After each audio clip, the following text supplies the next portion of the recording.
sacrifice.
I know that the press is very grateful that they're not out in the rain.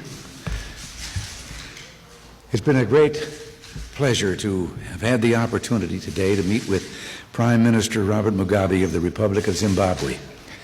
As the first Prime Minister of Africa's newest independent state, his wise leadership has been a crucial factor in healing the wounds of civil war and developing a new nation with new opportunities. Our discussions today have covered a wide range of topics, including our bilateral relationship and regional issues. We've spoken very frankly and in an atmosphere of mutual respect. We didn't always agree, but have all gained much from hearing your views, Mr. Prime Minister. I believe that our two countries will continue to cooperate on those areas where common concerns are shared, and that we will come closer to an understanding on those issues where our views diverge. The United States and Zimbabwe have much in common. We both came to independence through a revolutionary process. We are both multiracial societies, and our constitutions offer protection to all our citizens, black and white, ensuring their political freedoms as well as their individual rights. I'm glad to say that since Zimbabwe's independence, relations between Zimbabwe and the United States have been very good, and strengthened by this exchange of views will become even better. We look to Zimbabwe for leadership in Southern Africa. Blessed with natural resources, a hard-working multiracial population, and a spirit of national reconciliation, Zimbabwe can provide a firm foundation of economic viability and political stability, and serve as an inspiration in its part of the world. Mr. Prime Minister, our talks today have confirmed that we also share a desire for peace and stability in southern Africa. And I know that we both look forward to a time when all countries there can achieve a level of amity which will allow them to work toward economic, social, and political development, free from the threat of attack from whatever quarter. The ultimate responsibility for resolution of their problems, however, rests with the states of the regions themselves. And here, Mr. Prime Minister, you have taken a leading and constructive role. I know that you'll be meeting with a number of leaders in all walks of American life during your stay here in Washington and elsewhere in our land. I'm sure they will benefit, as I have, from your thoughtful views on our bilateral relationship as well as on regional and global issues. I'm delighted that you accepted our invitation to visit Washington, and I look forward to meeting you again. Thank you.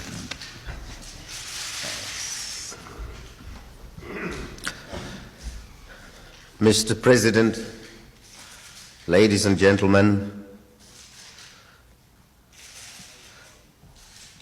may I, on behalf of my delegation, on behalf of the government and people of Zimbabwe, express to you on this historic occasion of our visit, the first such by the head of government of the Republic of Zimbabwe, express to you our heartfelt thanks and appreciation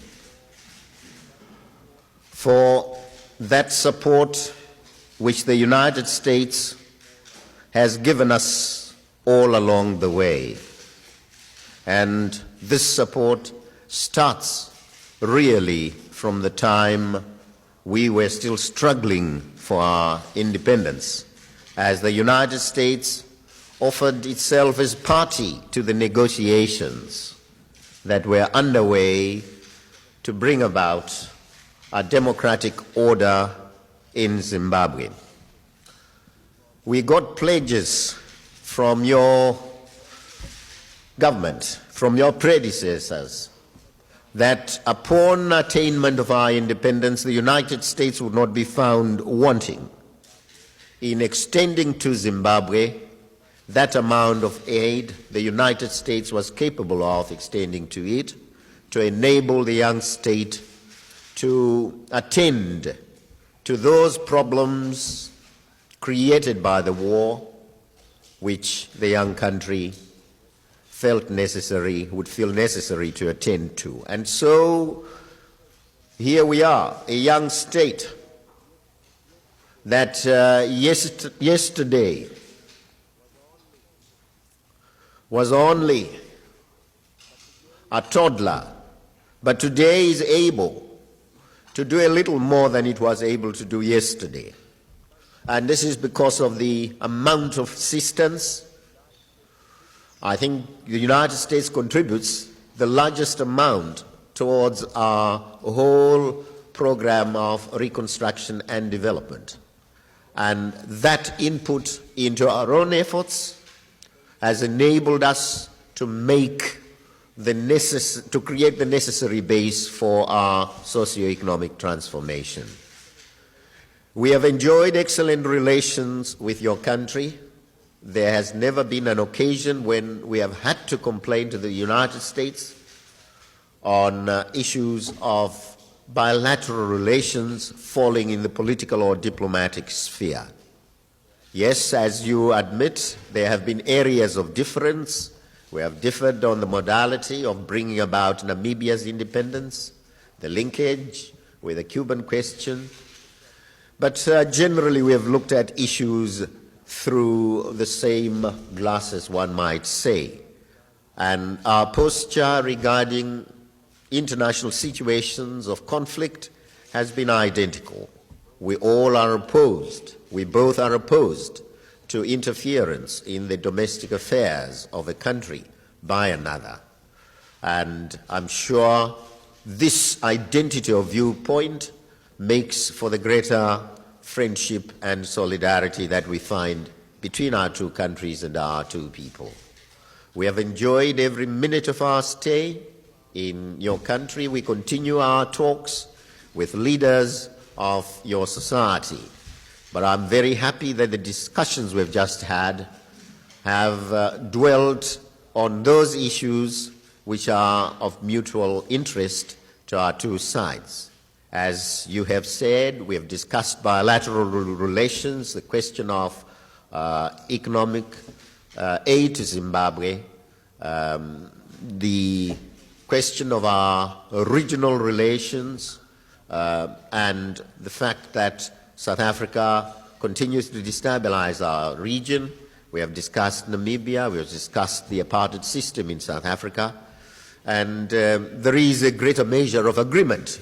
There might be some difference here and there in respect of the method of bringing about change, positive change to the area.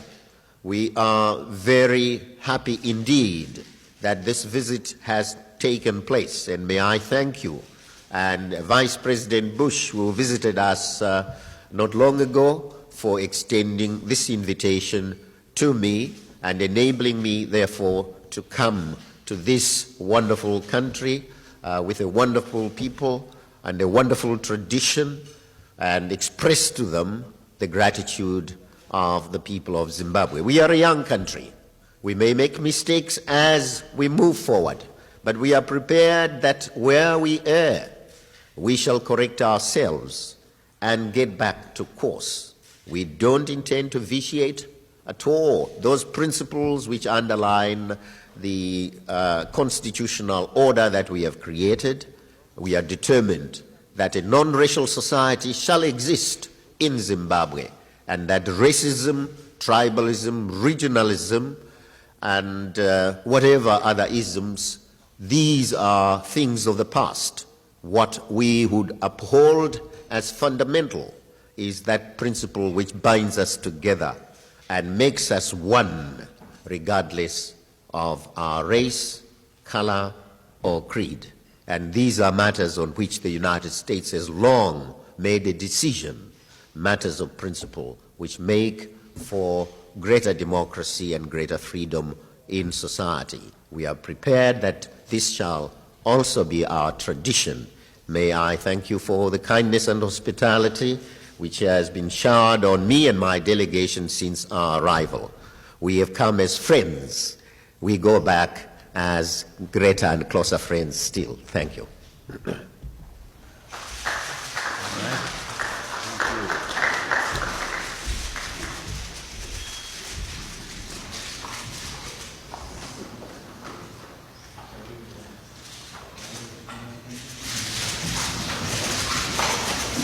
President, with the use of U.S. air power in Lebanon, escalate our involvement there.